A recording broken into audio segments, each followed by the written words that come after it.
Bonjour, vous êtes avec Jean-Marie Havane et aujourd'hui nous allons vous décrire l'univers un peu comme la Terre est décrite par son évolution géologique et biologique. Et nous allons vous prouver que l'univers est essentiellement fait de mathématiques et voici son évolution à travers les mathématiques. Pourquoi et comment l'univers est par essence fait de mathématiques?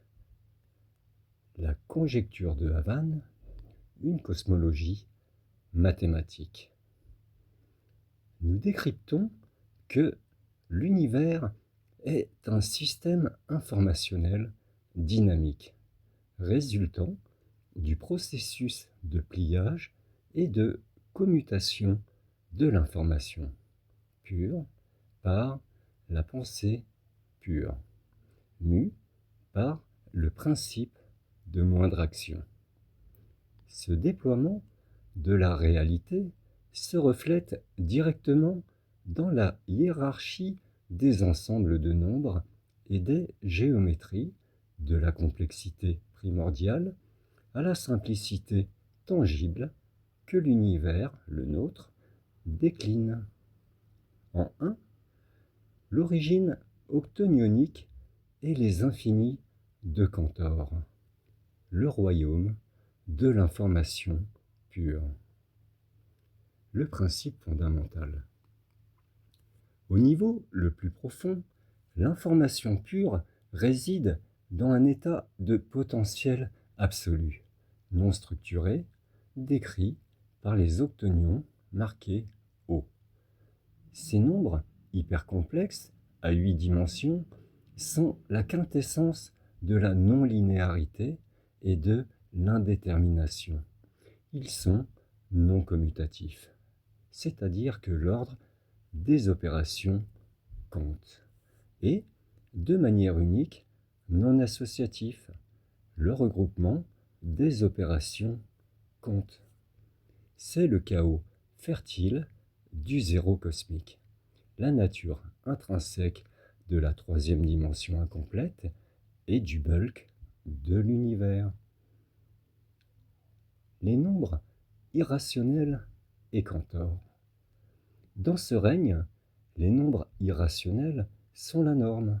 Ils représentent l'infinitude continue du potentiel, l'incapacité à être réduit à un rapport fini. Ici, les travaux de Georges Cantor sont la théorie des ensembles et les différentes échelles de l'infini. Infini de 0, de 1, trouve une résonance profonde. L'information pure peut être pensée comme ayant une cardinalité équivalente à l'ensemble des nombres réels ou même des octonions, c'est-à-dire un infini non dénombrable, une mer de possibilités bien plus vaste que les simples entiers. Ce sont les infinis qui dominent l'état non formalisé. Formalisation matérielle. À ce stade, il n'y a pas de matière tangible ou de structure malléable stable, ni matérielle. C'est le substrat énergétique et informationnel pur, où toutes les formes sont des potentialités fluctuantes et indéfinies. 2. Les passages algébriques. La pensée pure structure le potentiel. La pensée pure, par son impulsion à créer de l'ordre et à minimiser l'action pour permettre l'évolution, opère une série de plis ou de filtrages sur cette réalité octonionique, réduisant progressivement sa complexité algébrique pour en extraire des formes plus stables. Des octonions au quaternion, dit H. l'émergence de l'associativité. La pensée pure impose une première contrainte fondamentale, la reconnaissance d'un ordre séquentiel stable dans les interactions. Elle ne retient que les interactions qui sont associatives. Je vous passe les petites formules. C'est le premier pas vers une causalité prédictible. Même si la non-commutativité persiste, l'ordre des facteurs compte toujours. Ces quaternions à 4 dimensions pourraient être liés aux premières formes de gravité quantique ou aux champs fondamentaux qui donnent une structure au spin et aux rotations. Des quaternions au nombre complexe. L'émergence, donc c'est le groupe C, l'émergence de la commutativité dans le plan. Une simplification supplémentaire par la pensée pure réduit les degrés de liberté, permettant à la multiplication de devenir commutative pour les nombres complexes à 2 dimensions. Cela représente une projection sur un plan où les interactions sont plus prévisibles et moins dépendantes de l'ordre.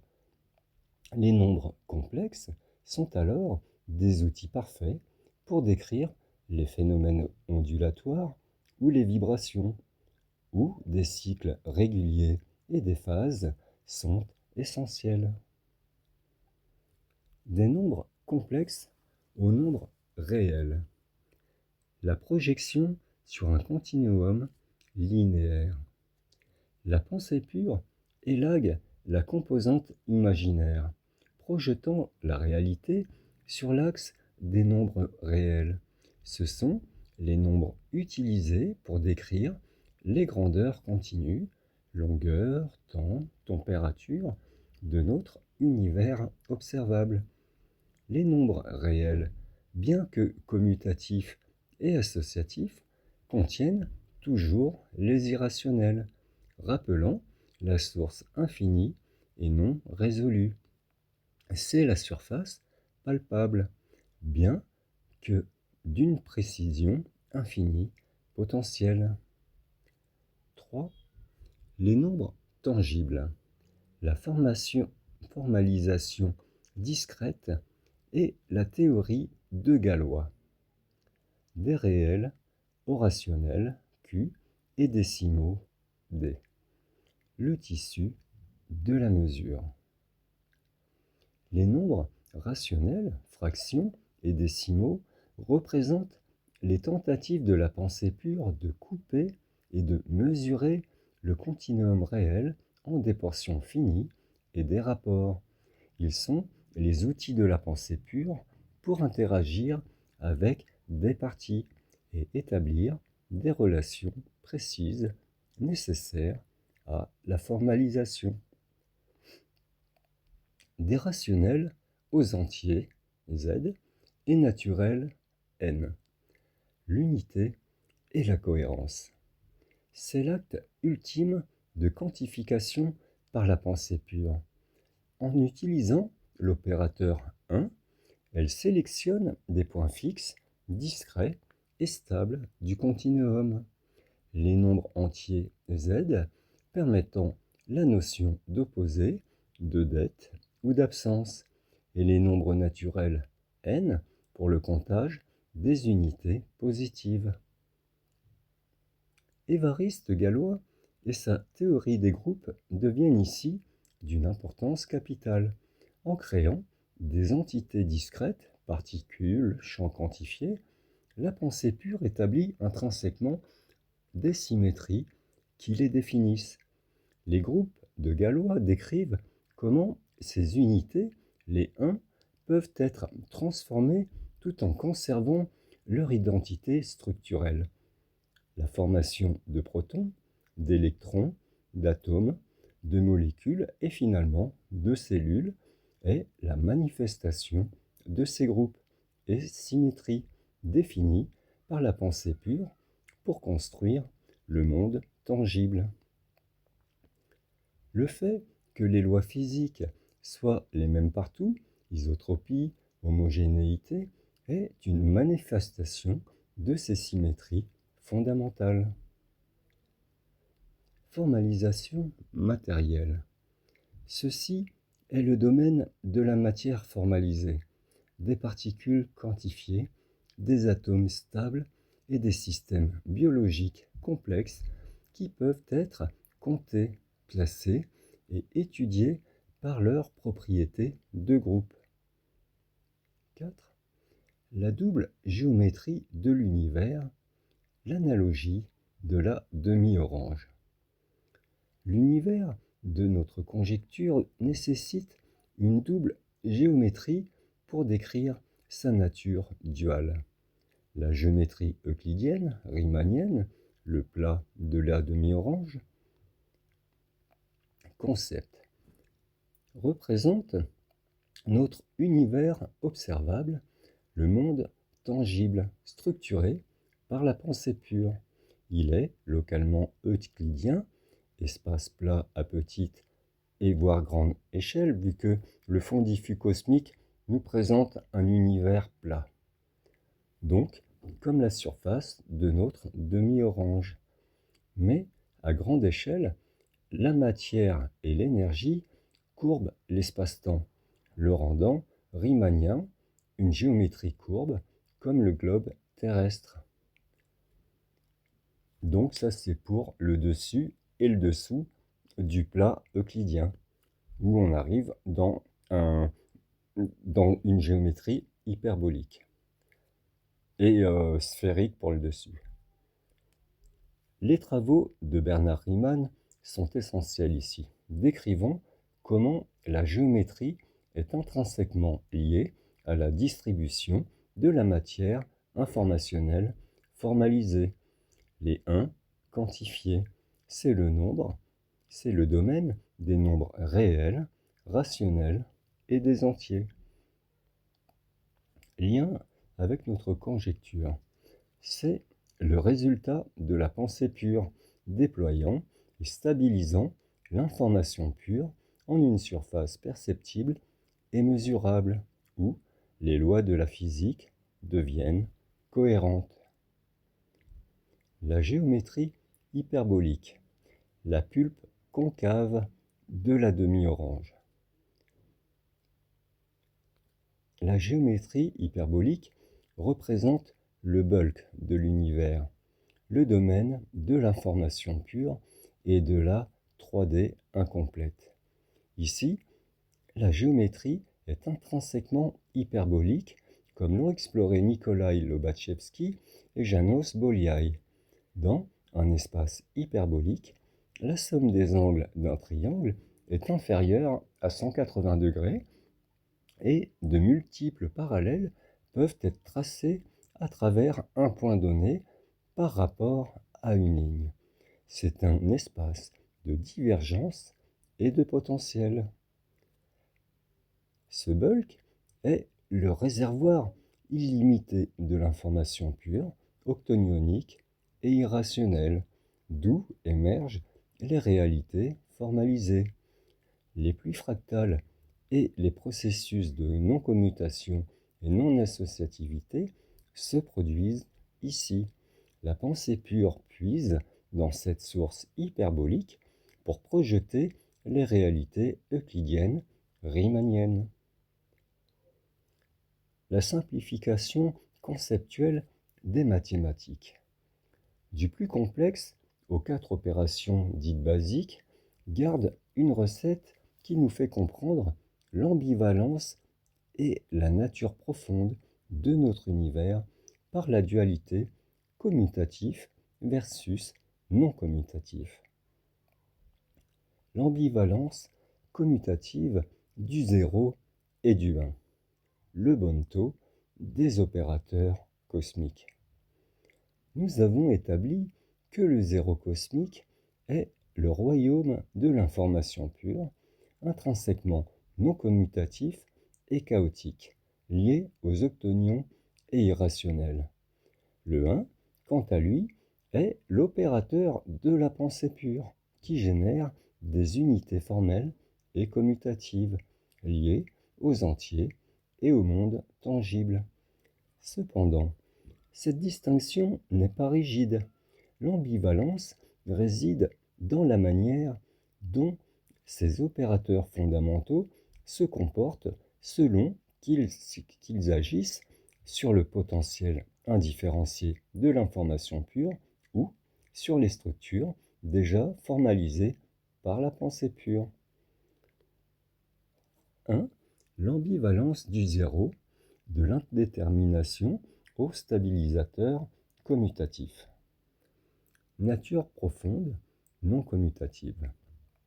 Le zéro, en tant que potentiel infini et non défini, est par essence non commutatif. Dans son domaine propre, la 3D incomplète, le bulk octonionique, toute opération impliquant le zéro comme substrat de départ est non commutative. L'ordre des actions sur le potentiel génère des réalités différentes. Exemple, le produit de AB multiplié par 0 deviendra différent de A multiplié par B fois 0, si 0 est un champ de potentialité à réduire. C'est la source de l'imprévisibilité et de la liberté fondamentale. Exemple conceptuel. Dans le zéro cosmique, le néant des définitions, si on applique un ensemble d'intentions A puis B, le résultat potentiel sera différent que si l'on applique B puis A. Le zéro est la toile de fond où l'ordre de la peinture crée des images distinctes. Manifestation commutative dans le monde formalisé. Paradoxalement, lorsque le zéro interagit avec les entités déjà formalisées par la pensée pure, les 1, il agit de manière parfaitement commutative. En addition, A plus 0 égale 0 plus A égale A. Le 0 est l'identité additive. Il représente le fond inerte de l'espace-temps ou le potentiel non activé qui ne modifie pas les 1 formés. Il permet aux 1 de s'ajouter entre eux sans perturbation, agissant comme un silence qui n'interfère pas avec la musique. C'est sa nature de rien qui le rend neutre à l'ordre. En multiplication, A fois 0 égale 0 fois A égale 0. Le 0 est l'annihilateur ici. Il démontre son pouvoir ultime de réinitialisation ou de retour au potentiel de manière commutative. Peu importe ce que vous multipliez par 0, le résultat est le même, retour à l'indéfinition ou au néant de la forme 0. C'est sa capacité à absorber toute forme, peu importe d'où elle vient. Exemple conceptuel. Ajouter rien à une pomme ne change pas la pomme, peu importe l'ordre. Multiplier une pomme par rien la fait disparaître dans le potentiel, peu importe l'ordre. Le 0 ici est passif ou omnipotent, mais son action est prévisible et ordonnée. 2. L'ambivalence du 1. Du point fixé au déclencheur non commutatif. Nature profonde, commutative. Le 1 est l'opérateur de la pensée pure, symbolisant la fixation, l'unité, la discrétion et la formalisation. Une fois qu'un 1 est créé, une particule, une cellule, il est conçu pour interagir de manière prévisible et commutative dans les opérations d'assemblage, addition, multiplication, reflétant l'ordre que la pensée pure cherche à établir. Exemple conceptuel. Un électron reste un électron et sa présence s'ajoute à d'autres électrons de manière cohérente, quel que soit l'ordre d'assemblage dans un circuit. manifestation non commutative. Lors de sa formation, interaction avec le potentiel, l'ambivalence du 1 réside dans son processus de création ou d'interaction avec le 0. L'acte de la pensée pure d'extraire, de choisir ou de collapser un 1 du champ non commutatif des octonions.